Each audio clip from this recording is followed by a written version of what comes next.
네, 이어서 이슈워치입니다. 마약 투약 혐의를 부인하던 가수 겸 배우 박유천 씨가 혐의를 인정한 것으로 어제 확인됐습니다. 자신을 내려놓기가 두려워 혐의를 부인해왔다고 경찰에서 진술했는데요. 박 씨는 그동안 마약 투약 혐의를 강력하게 부인해왔습니다. 기자회견을 자청해서는 결코 마약을 한 적이 없다라고 강조하기도 했는데요. 이 눈물의 회견은 마지막까지 결백을 믿은 팬들에 대한 배신극으로 남게 되고 말았습니다. 당시 회견 모습 함께 보시겠습니다. 저는 결코 마약을 하지 않았습니다. 보도를 통해서 황하나가 마약 수사에서 연예인을 지목했고 약을 권유했다고 하는 내용을 보면서 그게 저를 오해받을 수 있다는 생각에 너무나 무서웠습니다. 나는 결코 마약을 하지 않았는데 나는 이렇게 마약을 한 사람이 되는 건가 하는 두려움도 휩싸였습니다. 하지만 마약을 한 적도 없고 권유한 적은 더더욱 없습니다. 제가 이 자리에 나선 이유는 이 건에서 제가 혐의가 인정된다면 이것은 연예인 박유천으로서 활동을 중단하고 은퇴하는 문제를 넘어서 제 인생 모든 것이 부정당하는 것이기 때문에 절박한 마음으로 왔습니다. 네, 박유천 씨는 한때 거대한 팬덤을 거느리던 스타였습니다. 경찰 관계자는 박 씨가 자신이 이룬 모든 것을 잃을 수 있다는 생각에 무작정 혐의를 부인한 것 같다고 밝혔는데요. 대중은 그의 거짓말에 더 큰 분노를 느끼고 있습니다. 범죄심리학자는 박유천 씨의 사건을 어떻게 보고 있는지 이수정 경기대 교수 연결해서 짚어보도록 하겠습니다. 교수님 나와 계십니까? 네, 안녕하세요. 네. 박유천 씨 19일 동안 수차례 결백을 주장을 하다가 돌연 혐의를 인정을 했는데 이 부분은 어떻게 보셨어요? 일단은 지금 구속 상태이고 그러다 보니까 본인에게 결국에는 어떤 이제 상황이 더 유리한가 판단을 한 것 같고요. 예. 아마도 지금 국가수에서 이제 확인된 객관적인 증거, 결국에는 필로폰이 추출된 부분에 대해서 번복이 불가능하다는 걸 깨달은 것 같습니다. 그래서 결국에는 지금 조사에 임하는 태도를 180도 바꿔가지고 이제 자백을 하기 시작한 것으로 보입니다. 예. 그럼 크게는 구속 이후에 신경 변화가 생긴 것이다. 이렇게 보면 될까요?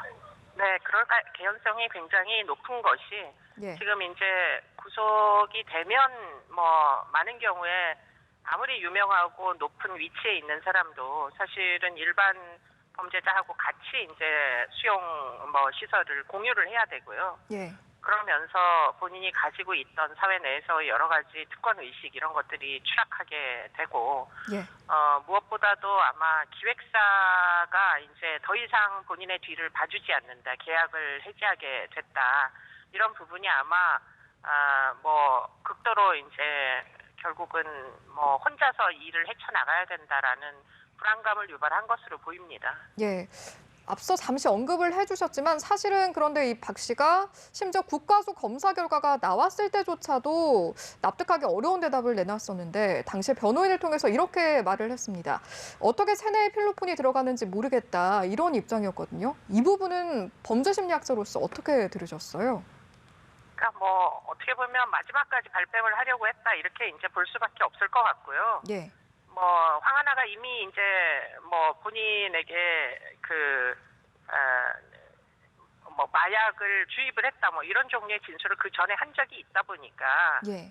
본인도 이제 박 씨 같은 경우에도 어떻게든 자발적으로 마약을 이제 한 것이 아니다, 필로폰을 한 것이 아니다, 나의 의사에 반해서 마약에 노출이 된 것 같다, 이런 식으로 이제 진술을 하면서 끝까지 부인을 하려고 했던 것 같아요. 예. 그런데 문제는 그런 식으로 예를 들자면 대마초 같은 경우에는 이제 흡연 형태이기 때문에 네.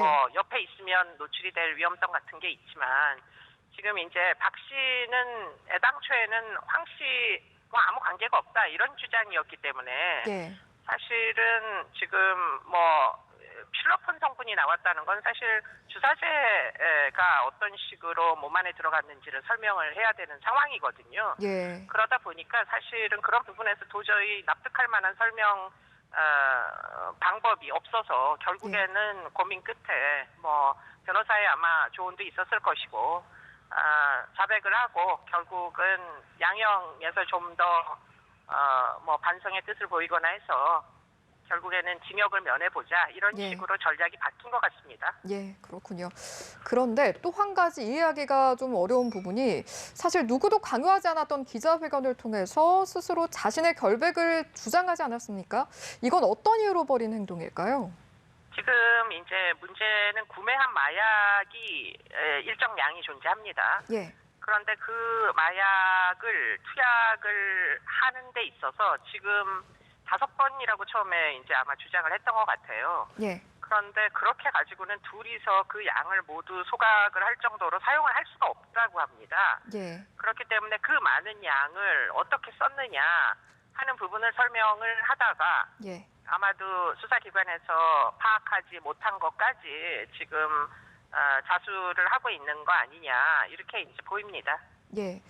기자회견 이야기에 대해서 잠시 여쭤본 김에 대중들의 반응을 보면 혐의 자체도 당연히 비난의 대상이겠지만 기자회견까지 열면서 주장했던 결백이 모두 거짓이었다. 이 부분에 있어서 비난 여론이 더 커지고 있는 것 같거든요. 이 부분은 어떻게 보셨어요? 충분히 이해를 할 만한 상황이죠. 그런데 이제 뭐 언론 인터뷰를 그러니까 브리핑을 하지 않았으면 오히려 본인에게는 유리할 것을 굉장히 전략적으로 아마 전격적인 이제 뭐 브리핑이었던 걸로 기억이 나거든요. 예, 그러다 보니까 이게 아마도 본인에게 굉장히 유리한 방식으로 활용될 수 있다라고 판단을 잘못한 것 같고 예, 그런 부분에 대하여서는 지금 물론 뭐 비난 여론이 들끓고 있으나 예, 박 씨 입장에서 보면 상당히 판단 미스였을 가능성이 굉장히 높아 보입니다. 그렇기 예. 때문에 비난 가능성은 있으나 피의자의 입장을 고려할 때 그리고 유명 연예인이고 이번에 이제 제기를 못하면 영원히 연예계로 돌아올 수 없다라는 절박함 때문에 불가피한 선택이 아닌가 이렇게 생각이 됩니다. 예, 알겠습니다. 오늘 말씀은 여기까지 듣도록 하겠습니다. 지금까지 이수정 경기대 범죄심리학과 교수와 함께했습니다. 말씀 고맙습니다. 감사합니다.